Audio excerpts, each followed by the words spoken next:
السلام علیکم ناظرین، زه واجد الله او تاسو ګورئ زما فیسبوک او یوټیوب چینل. امید لرم چې خبرې او ژوند به مو ښه تېرېږي. ناظرین کرام، د لاهور نه نن بیا د ګو قاضي ګو نارې راغلي دي، لکه څرنګه چې کومه نارې مونږ په 2014 کې اورېدلې وې، ګو نواز ګو، او بیا مونږ ولله چې د هغې رزلټ په 2019 کې څرنګه رزلټ راغلی و، دارنګې نن بیا په لاهور کې دغه شانته نارې لګېدل دي او د ګو قاضي ګو نارې لګېدل دي. په لاهور کې نن چې کومه اجلاس شوی دی یا کومه معاملات شوي دي، دا ډېر عجیب منطقي دي. عجیب په دې وجه دي چې په پاکستان کې څومره وکلا دي، د کراچۍ نه والا تر خیبره پورې دا ټوټل وکلا یو ځای شوي دي او دوی د احتجاج اعلان کړی دی. او د احتجاج د اعلان دی د څه په حواله سره کړی؟ دا اعلان دی کړی دی د عین ترمیم په حواله سره. د ستاسو مخ ته ځم چې اخر دوی څرنګه دا احتجاج کړی دی، څرنګه دوی رايوځای شوي دي، او یقینا د دوی د اوازونه دومره تیز وو چې دا به سپریم کورټ ته د قاضي فاضل صاحب وخت را رسېدلی او یقینا دا به هغوی اورېدلي د ګو قاضي ګو د اوازونه او دا نارې. د دې سره سره درته دا هم وایم چې دا صرف او صرف نارې نه وي، بلکې دا د اسټبلیشمنټ لپاره او د قاضي فاضل صاحب لپاره یو واضح پیغام و چې هغوی ته دا راورسولی شو. ناظرین کرام، د لاهور کې نن چې کومه اجلاس شوی دی د 18 ستمبر کې، په 18 ستمبر یعنې پرون د سپریم کورټ کې چې کومه انډیپینډنټ وکلا دي د هغو تنظیمونه چې کومه دي د اعظم نظیر طرر صاحب په چې زموږ وزیر قانون دی د هغه په مشرۍ کې دا رايوځای شوي وو او دوی یو کمیټي جوړه کړو. د هغه کمیټۍ یو اجلاس شوی و، په هغه اجلاس کې دوی دا ویلي وو چې موږ به یو کمیټي جوړو او کمیټي به د حکومت سره د عین ترمیم په حوالې سره خبره کوي. نو د بلوچستان بار کونسل چې کوم هغې د دې نه انکار کړی و، هغه ویل چې موږ د دې حصه نه جوړېږو ځکه چې دا ګورنمنټ پرو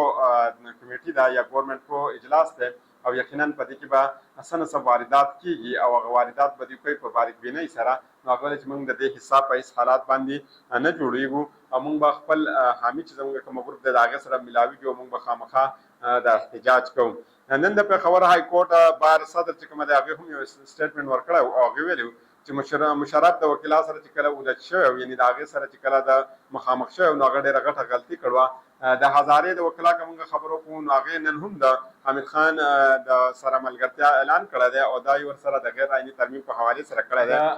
هزارې چې کومه وکلا دي غیر عیني ترمیم په حوالې سره دوی د حامد خان سره هم د ملګرتیا اعلان کړی دی.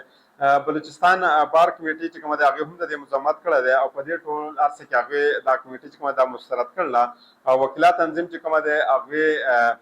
ویلې چې دا موږ په هېڅ حالات باندې نه تسلیموو ځکه چې په دې کې کومه کالي بیړیا دي هغه د دې خلکو په اشارو باندې چې کومه دي هغه ګډېږي. بلوچستان بار ویلې چې موږ دا کمیټي په هېڅ حالات باندې نه منو او دا موږ مسترد کړله. سلمان اکرم راجا صاحب ویلې چې د 8 فروری په ورځ باندې په موږ باندې یو فریب او یو د فریب او یو د جبر نظام چې کومه دا په موږ باندې مسلط کړی شوی دی او هغې ویلې چې د دې اراده دا ده چې د یو سیاه عدالت په ذریعه باندې یو پخته داسې کار وکړه چې د هغې په وجه باندې په موږ باندې یو بل داسې د فریب حکومت چې کومه ده چې دا دایر کړی شي. د سپریم کورټ بار پرون ویلي دي چې موږ یو کمیټي به جوړو او په دې کمیټۍ دا کمیټي چې کومه دا به د حکومت سره خبره کوي. وکیلان نن ویل چې موږ دا کمیټي مسترد کوو او موږ د دې خبره په هېڅ حالات باندې نه منو. د دې سره سره یو قرارداد پاس شوی دی او تاسو ته معلوم هم ده چې دا دوه وکیلان چې کومه دي حسن نیازي صاحب چې دا د عمران خان صاحب خوریا دی او د دې سره سره چې کومه دی حیدر مجید دا دواړه چې یو ایډوکیټ دی او یو بریسټر دی، دوی دواړه د ملیټري کورټس په تحویل کې دي او تقریبا یو کال وشو چې دا د ملیټري په تحویل کې دي. نن د دې په حواله سره یو قرارداد پاس شوی دی او دا قرارداد چې کومه ده د پاکستان د ملیټري او د مقتدره دپاره یو واضح میسج ورکړل شوی دی. دا قرارداد په داسې نوم لیکلی شوی قرارداد بابت وکلا ملیټري کورټ ټرایل نامنظور، 1 سال فزیکل ریمانډ چې کومه ده دا نامنظور دی. برسر صادقان نیازي حیدر مجید ایډوکیټ چې کومه د لاهور بار اسوسییشن او لاهور های کورټ بار اسوسییشن معزز ممبران دي، د دوی په تیر شوي یو کال نه د ملیټري کسټډي په جسماني ریمانډ کې د دوی جاري دی او دا عیني پاکستان خلاف وایي دا بالکل خلاف ده او وایي چې کومه وکیلا حضرات چې کومه دي هغه د سخت مذمت کوي. هغه ویلي چې عیني پاکستان په نظر کې دا یو مجرمانه فعل دی او موږ دا ګڼو چې دا یو مجرمانه فعل دی.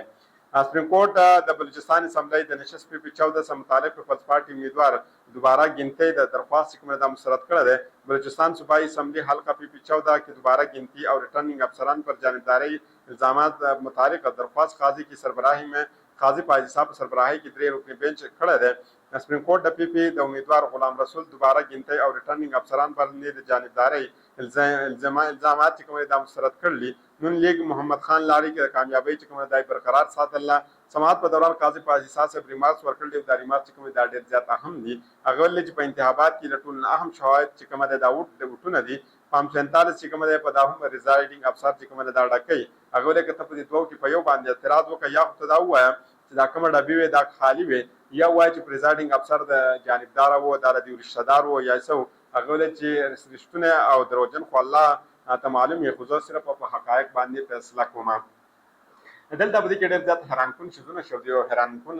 شیزونه داسې شو دي چې یو قاضي صاحب ویل چې پام 47 مخې ته و د ټول مخ ته پام 47 یا 45 یو شی هم نه د دې نه یقینا پاکستان تحریک انصاف ته پیدا کېدل شي ځکه چې پاکستان تحریک انصاف بوای چې د دې سره دا کوم څه شو دي دا ټیکا نه دي شو یعنی هغه هم د خپل کیس را مخته کول شي او د دې کیس په وجه باندې هغه ته یقینا سنسر ریلیف ملایده شي نن الیکشن کمیشن او پاکستان چې کومه ده هغه د جسټ جهانگیری صاحب چې کومه د الیکشن ټریبیونل کې کار کوو دا هغه نه چې منکلای کړه وو جسټ جهانگیری سرټیفیکټ هم د سند په کې کومه معاملې هم ختمه شو دا او سند های کورټ ته دا سرټیفیکټ چې کومه د دې دا کیسه بالکل ختمه کړل جسټس امیر فاروق چې دا کیس اوریدو او ریټایر ججز لګولو په حواله سره الیکشن کمیشن کې واردات کېدل چې امیر فاروق سره دا فیصله محفوظه کړو اسلام آباد های کورټ جسټس طارق محمود جهانگیری د تبدیل کولو لپاره الیکشن کمیشن دا حکم چې کومه دا قرارداد کلدم قرار کړی دی اسلام آباد های کورټ د الیکشن ټریبیونل د جسټس طارق محمود جهانگیری د تبدیل کولو د الیکشن کمیشن دا حکم کلدم ګرځول دی اسلام آباد های کورټ چیف جسټس امیر فاروق د الیکشن ټریبیونل د تبدیلی او الیکشن ایکټ ترمیمي آرډیننس خلاف کیس چې کومه فیصله دای محفوظ کړل عدالت د الیکشن کمیشن دا معاملہ واپس لیګل او دوباره فیصله لپاره هدایت دی تکړه چې عدالت د ریټایر جج شکور پراچا د الیکشن ټریبیونل جج مقرر کولو آرډر هم قلدرم ګرځولای دی چیف جسټس امیر فاروق صاحب وینا چې تحریک فیصله به سلک وخت پات چې کومه د موږ جاری کوو او هغه چې واضح دا خبره تاسو ساتل په کار چې الیکشن کمیشن ریټایر جج الیکشن ټریبیونل تعینات کړی وو پټیای امیدوارانو الیکشن کمیشن دا فیصله چیلنج کړو چې پاکستان شعیب شاهین صاحب او امیر مغل او علي بخاری صاحب او هغه ټریبیونل د تبدیلی خلاف درخواست هم دایر کړو اصل کې دا کہانی دا شو چې د اسلام آباد د درې کوم سټونه چې کوم دي دا ډېر زیات اهم دي او د دې په وجه باندې د موجوده حکومت چې کوم دا اوس موجود دی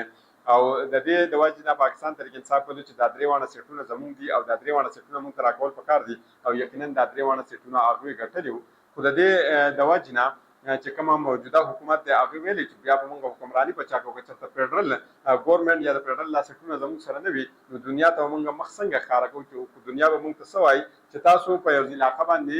حکمرانی کوئ او په دغه علاقې چې کوم سټونه دي هغه تاسو سره نه دي بلکې هغه د یو بلی پارټۍ سره ولاړ دي د یو بلی پارټۍ هغه ګټل دي دا بیا زموږ لپاره ډېره زیاته د بدنامۍ